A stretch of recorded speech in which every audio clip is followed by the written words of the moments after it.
जुन्या बॉलिवूड गाण्यांचा आपण विचार केला आणि गायकांचा विचार केला तर सगळेच ग्रेट होते. मोहम्मद रफी, किशोर कुमार, मुकेश, मन्ना डे ही सगळीच मंडळी आणि अजून अनेक. परंतु किशोर कुमार यांच्यापेक्षा जरा वेगळा का वाटतो याचा आपण विचार करूयात.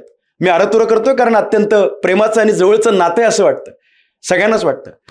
किशोर कुमार हे सगळ्यांपेक्षा वेगळे का वाटले त्याचं कारण कदाचित हे आहे का की किशोर कुमार ज्या पद्धतीने गायक होते त्याचबरोबर किशोर कुमार हे ॲक्टर सुद्धा होते आणि ॲक्टिंग आणि सिंगिंग या दोघांचं कॉम्बिनेशन त्यांच्या गाण्यात दिसतं. लता दीदी म्हणाल्या होत्या की आम्ही कंठातून अभिनय करतो. हे बरोबर आहे, कंठातून अभिनय हे एक महत्त्वाची गोष्ट गायकांसाठी.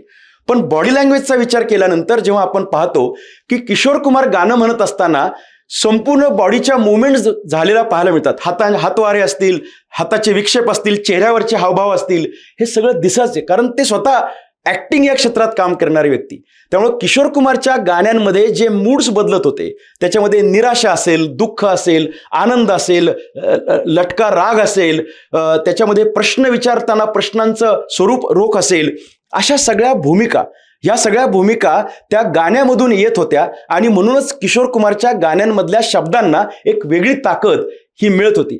तर किशोर कुमार हे ॲक्टर पण होते आणि गायक पण होते. ह्या दोघांचं कॉम्बिनेशन झाल्यामुळं कदाचित गाण्यांमधला एक गोडवा आणि त्यातले इफेक्टिव्हनेस हा वाढलाय का हा विचार करण्यासारखा मुद्दा आहे. अजून अनेक मुद्दे आहेत किशोर कुमारच्या ग्रेटनेसबद्दल, परंतु हा एक मुद्दा महत्त्वाचा आहे असं मला वाटतंय.